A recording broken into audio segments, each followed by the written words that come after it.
আমার বন্ধুগণ, ঘুমটা হচ্ছে আল্লাহর পক্ষ থেকে নিয়ামত। এখন ঘুমটা আমরা কতক্ষণ ঘুমাবো? 24 ঘন্টায় ঘুমাবো নাকি? কতক্ষণ? পানির অপর নাম কি? অপর নাম কি?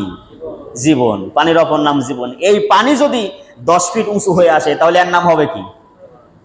কথা বলেন, মরণ। তাহলে পানির অপর নাম জীবন, ঠিক আছে, কিন্তু এটা যদি আবার সীমা অতিক্রম করে তাহলে এটাই আবার মরণের কারণ হবে, ঠিক কি না?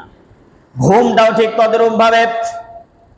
ঘুমটা আল্লাহ পাক দিয়েছেন রাতের বেলা ঘুমের জন্য, বলেছেন রাতটাকে আমার আল্লাহ বানিয়েছেন আরামের জন্য, ঘুমের জন্য, আর দিনটা বানাইয়েছেন আমার আল্লাহ পাক কাজের জন্য। লক্ষ্য করে দেখেন এখন আমরা করিটা কি? সারা রাত ধরে মোবাইল টিপি, ফজরের পরে মুয়াজ্জিন যখন আজান দেয় তখন ঘুমাই, ঠিক কিনা? গত কয়েকদিন পূর্বে ওই এসএসসি রেজাল্ট আউট হয়েছে, ভিকারুন্নেসা স্কুল অ্যান্ড কলেজের অধ্যক্ষ মহোদয়, তার কাছে সাংবাদিকরা জিজ্ঞেস করেছে যে আপনার স্কুলের রেজাল্ট কেমন? তো বলতেছে আলহামদুলিল্লাহ ভালো, তবে আশানুরূপ নয়, আমরা এর চাইতে ভালো আশা করি। তবে এর চাইতে ভালো আশা করছেন কিন্তু পান নাই, এর কারণ হিসাবে কি আপনি দেখতেছেন? বলতেছেন এর কারণ হিসাবে আমার কাছে যেটা মনে হয়েছে, শিক্ষার্থীরা রাতের বেলায় বেশি মোবাইল ঘাটাঘাটি করে, এই ভাষাই তিনি ইউজ করেছেন, ঘাটাঘাটি করে আর সকালে তারা ক্লাসে আসে না, এটাই হচ্ছে প্রধান কারণ। এই কথাটা আমার কাছে যথোপযুক্ত মনে হয়েছে, সত্যই তাই। আজকে আমাদেরকে দেখেন, আমি যদি জিজ্ঞেস করি গতকালকে 10টা 11টার মধ্যে কয়জন ঘুমিয়েছেন, সংখ্যা কি খুব বেশি হবে ভাই? কথা বলেন, বেশি হবে?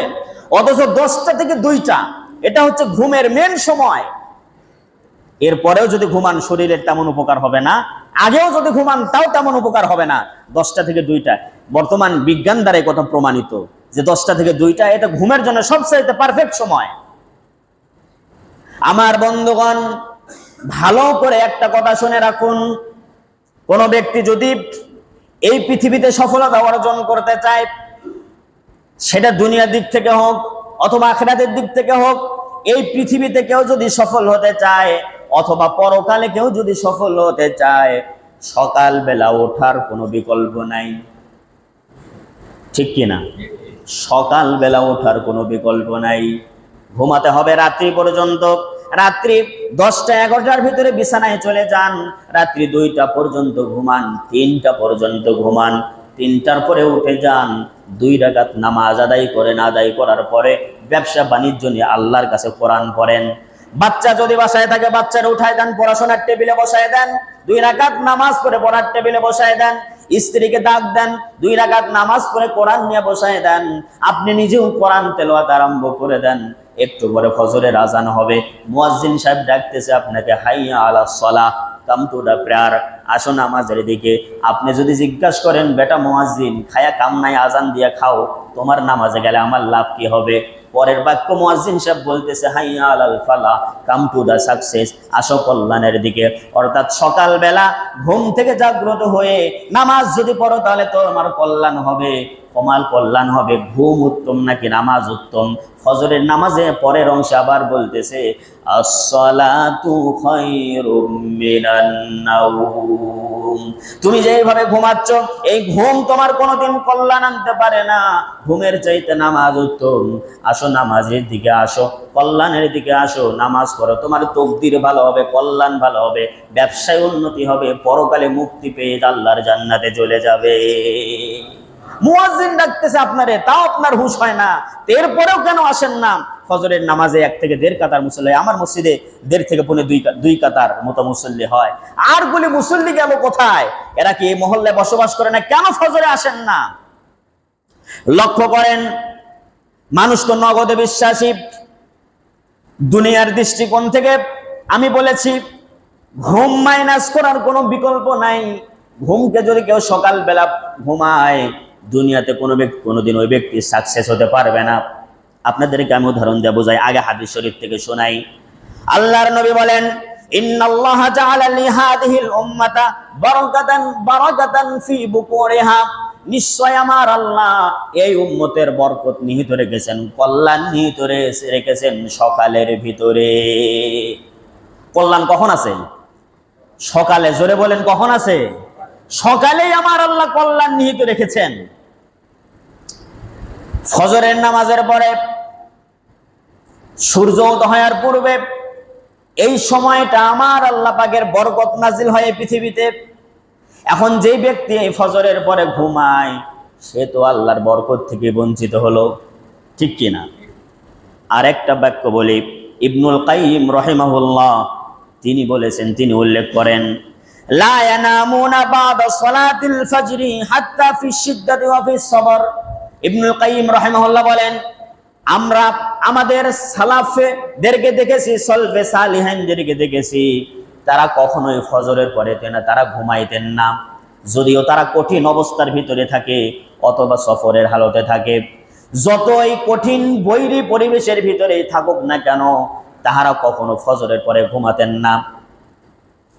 ইয়ান্তাজিরুনা ইলা তুলুআই শামস, যদি কোনো কারণবশত ফজরের পরে ঘুমানোর প্রয়োজনই হতো, রাত জেগে জেগে সফর করেছে অথবা রাত জেগে জেগে ঘুমাতে পারে নাই অসুস্থতার কারণে, এরপরে যদি সকালবেলা ঘুমানোর প্রয়োজন হতো তাহলে তারা সূর্য উদিত হওয়া পর্যন্ত অপেক্ষা করত। সূর্য উদিত হওয়ার পূর্বে তারা কখনো বিছানায় যেত না, কেননা ইন্নাল আরযাকা ওয়াল বারাকাতা তানজিলু মিনাস সামা, কারণ ওই সময়টা আল্লাহর পক্ষ থেকে রিজিক এবং বরকত নাজিল হয়। বলুন সুবহানাল্লাহ। তাহলে রিজিক এবং বরকত নাজিল হয় সকালবেলা। এখন যে ব্যক্তি সকালবেলা ঘুমাইলো সে তো রিজিক থেকে বঞ্চিত হয়ে গেল, আল্লাহর রহমত এবং বরকত থেকে বঞ্চিত হয়ে গেল। তার ব্যবসায় উন্নতি হবে কিভাবে, আর তার জীবনে সফলতাই বা আসবে কিভাবে? ভালো করে শুনে রাখুন, কোন ছাত্র যদি ডাক্তার হতে চায়, ইঞ্জিনিয়ার হতে চায়, বড় বড় উচ্চ পদস্থ কর্মকর্তা হতে চায়, সকালবেলা ঘুম ত্যাগ করতে হবে, সকালবেলা ঘুম মাইনাস করতে হবে। সকালবেলা যদি কেউ ঘুমায় ওই ডাক্তার হতেও পারবে না, ইঞ্জিনিয়ার হতেও পারবে না। যদি ডাক্তার হয় এমন ওষুধ দেবে রোগী 2 দিন পরে মরলে আগে মরবে। আর যদি সকালবেলা ঘুমায়া যদি ইঞ্জিনিয়ার হয়, যে বিল্ডিং 100 বছর যাইতো ওর প্ল্যান নিয়ে করলে 50 বছর যাবে, ঠিক কিনা? কারণ পড়াশোনাই তো করে না, তো ওর ট্রিটমেন্টের রোগী ভালো হবে কেমনে, আর বিল্ডিং বা দাঁড়ায় থাকবে কেমনে? আর কোনো ব্যক্তি যদি ব্যবসায় উন্নতি চায় তাহলে সকালবেলা ঘুম মাইনাস করতে হবে, কারণ আল্লাহর পক্ষ থেকে রিজিক আছে ওই সময়। কোনো ব্যক্তি যদি শরীরের সুস্থতা কামনা করে তাহলে সকালবেলা উঠতে হবে, সকালবেলা ওঠার কোনো বিকল্প নাই। অপর এক বর্ণনা এসেছে, কোনো ব্যক্তি যদি সকালবেলা ঘুমায়, সূর্য উদিত হওয়ার আগে ঘুমায় ফজরের পর থেকে, তাহলে আল্লাহ পাক ওই ব্যক্তিকে অজানা 5টা রোগ দিবে। জোরে বলেন কয়টা? 5টা। আর জোরে কোন কয়টা? 5টা অজানা রোগ দিবে। রোগ ভালো হবে না সকালবেলা যদি ঘুমান। কারণ কি লক্ষ্য করে দেখেন, সকালবেলা সূর্য ওঠে, সকালবেলা পাখিরা জেগে ওঠে, সকালবেলা ফুল ফুটে, ফুল আপনারও আগে উঠলো, সূর্য আপনার আগে উঠলো, পাখিরাও আপনার আগে সকালবেলা জেগে কিচিরমিচির করলো। আর আপনি আশরাফুল মাখলুকাত, যেই সময় আল্লাহর রিজিক বন্টন হয় ওই সময় আপনি কেমনে ঘুমায় থাকলেন? আহারে কপাল পরা জাতি, এখনো কি বিবেকে নাড়া দেয় না? এতগুলি সব সকালবেলা উঠে আর আপনি কেমনে ঘুমায় থাকেন, এটা তো বুঝে আসে না। সকালবেলা বরকত কেউ যদি নগদে দেখতে চায়, প্র্যাকটিক্যাল দেখতে চায়, তাহলে সে যেন হেফজোখানায় যায়। আমি নিজেও হেফজো করেছি। হেফজোখানার ছাত্ররা উঠে কখন? রাত 3টার সময় 4টার সময় উঠে। উঠার পরে ওরা কি করে? উঠার পরে 2 রাকাত নামাজ পড়ে, এরপরে পড়াশোনায় বসে যায়।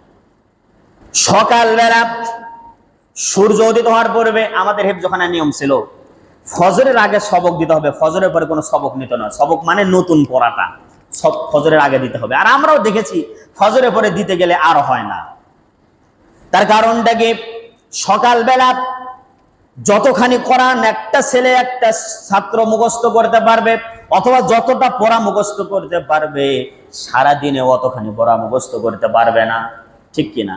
বিশ্বাস যদি না হয় আজকে গিয়ে ট্রাই করে দেখবেন। 4টা থেকে 6টা পর্যন্ত সূর্য উদিত হচ্ছে বর্তমানে কয়টা, এই টাইমটা দেখে যাবেন। দেখার পরে সূর্য উদিত হওয়ার পূর্বে মুখস্থ করবেন। যতখানি পড়া আপনার আয়ত্ত হবে আয়ত্ত করতে পারবেন। এরপর থেকে সারাদিন এত পড়া আয়ত্ত করা যাবে না, মুখস্থ করা যাবে না। কারণ ওই সময়টার ভিতরে বরকত রেখেছেন কে? আরো জোরে বলেন, বরকত রেখেছেন কে? বিশ্ববিদ্যালয়, আমি ইসলামী বিশ্ববিদ্যালয় কুষ্টিয়া থেকে অনার্স মাস্টার্স করেছি। আমি দেখতাম বিশ্ববিদ্যালয়ে থাকাকালীন সময় সকালবেলা 7টা সাড়ে 7টার ভিতরে স্যারেরা চলে আসতো ক্লাস নেওয়ার জন্য। তো ওই সময় বয়স তো হালকা ছিল, বুঝতাম না যে দেশের সর্বোচ্চ বিদ্যাপীঠের শিক্ষক ইনারা, তারা এত সকালে আসে কেন? বিশ্ববিদ্যালয়ের টিচার 10টা 11টা পর্যন্ত ঘুমাবে, এরপরে 12টার দিকে বিশ্ববিদ্যালয়ে আসবে, একটার সময় আমাদেরকে বলবে আসো ক্লাসে আসো। এইটা তো হবে, অথচ স্যারেরা নিজেরাও ঘুমায় না, আমাদেরকে ঘুমাতে দেয় না। এটা ভাবতাম। ভাবার পরে পরে যখন হাদিস আমার চোখের সামনে আসলো, তখন দেখলাম ঠিকই আছে। সকালবেলা ওরা ঘুম ত্যাগ করতে পেরেছে, ওই জন্য বিশ্ববিদ্যালয়ের টিচার তারা হয়েছে, সর্বোচ্চ বিদ্যাপীঠের শিক্ষক তারা হতে পেরেছে। আর সকালবেলার ঘুম যারা মাইনাস করতে পারে না, ওরা প্রাইমারিতে শিক্ষকতা করার যোগ্যতা রাখে না, ঠিক কি না? এই জন্য সকালবেলার ঘুম মাইনাস করতেই হবে। একজন আল্লাহর নবীর সাহাবী সাখরা বিন দাআত আল-গামেদী রাদিয়াল্লাহু তাআলা আনহু, তিনি বলেন আল্লাহর নবী সকালবেলার এই হাদিসটি তিনি বর্ণনা করতেছিলেন। সকালবেলায় আল্লাহ বরকত নিহিত রেখেছে, সকালবেলায় মানুষের কল্যাণ আছে। এই হাদিস শোনার পরে আমি আমার ব্যবসায়িক কার্যক্রম সকালবেলা আমি আরম্ভ করে দিলাম। রাতের আধারে উঠি, ওঠার পরে 2 রাকাত নামাজ পড়ি, ফজরের নামাজ হয়, ফজরের পরে নিয়মিত কোরআন তেলাওয়াত করি, কোরআন তেলাওয়াত করার পরে আমি আমার ব্যবসায়িক কার্যক্রম আরম্ভ করে দেই। অল্প কিছুদিনের ব্যবধানে দেখলাম আমার ব্যবসার ভিতরে আল্লাহ বরকত দিয়ে পরিপূর্ণ করে দিয়েছে। জোরে বলুন সুবহানাল্লাহ। গত কয়েকদিন পূর্বে ফেসবুকে দেখলাম যে যশোরের একজন নবীন উদ্যোক্তা, সে এই সিস্টেমটা চালু করেছে। তার অফিস সকালবেলা ফজরের পর অফিস চালু হয়, আর বেলা 3টা 4টার দিকে আসরের আজানে তার অফিস শেষ হয়ে যায়। সুন্দর উদ্যোগ, এই উদ্যোগটা আমি স্বাগত জানাই। অবশ্যই মানুষের জন্য কল্যাণ। বর্তমান তো মানুষ, মুসলমান কোরআনকে আদর্শ না বানায়া পশ্চিমাদেরকে আদর্শ মানে, ঠিক কিনা? পশ্চিমা জগতে যারা সফলতার চরম শিখরে পৌঁছে গিয়েছে, ওরাও সকালের ঘুম মাইনাস করে, ঠিক কিনা? আমি ব্যক্তিগতভাবে কোরআন দিয়া বিজ্ঞান দিয়ে কোরআনকে বোঝার পক্ষপাতিত্ব করি না, কারণ বিজ্ঞানের কোনো থিওরি ফাইনাল নয়, ঠিক কি না? বিজ্ঞানের কোনো থিওরি কি ফাইনাল? কোনো থিওরি ফাইনাল নয়। আজকে একজন বলছে সূর্য ঘুরে, পরের দিন আরেকজন বলছে না পৃথিবী ঘুরে, তারপরের দিন এসে আরেকজন কয় সূর্য ঘুরে পৃথিবী ঘুরে। আমরা কি বসে থাকি? আমরাও ঘুরি। বিজ্ঞানের থিওরি এটাই, প্রত্যেকটা কাজে বিজ্ঞানের কোনো থিওরি ফাইনাল নয়, কিন্তু কোরআনের সমস্ত থিওরি ফাইনাল। সুবহানাল্লাহ। বিজ্ঞানের যে থিওরিটা কোরআনের সাথে মিলবে, ইটস ওকে, ঠিক আছে। আর যে থিওরিটা কোরআনের সঙ্গে মিলবে না, বুঝতে হবে কাল হোক আজ হোক কাল হোক, বিজ্ঞান কোরআনের কাছে এসে মাথা নত করে দেবে। কোরআনের থিওরিটাই বাস্তবায়িত হবে, কোরআনের থিওরিটাই সত্য বলে প্রমাণিত হবে। কিন্তু তারপরে মুসলমান বুঝে না, এই কারণে বুঝার জন্য দৃষ্টান্ত দিচ্ছি। খ্রিস্টান একজন লেখক হ্যাল এল রডের দ্য মিরাকেল মর্নিং একটা বই লিখছেন। এই বইটা আমি পড়েছি, দ্য মিরাকেল মর্নিং, সকাল বেলার ম্যাজিক, এই শিরোনামে তিনি একটি বই লিখেছেন।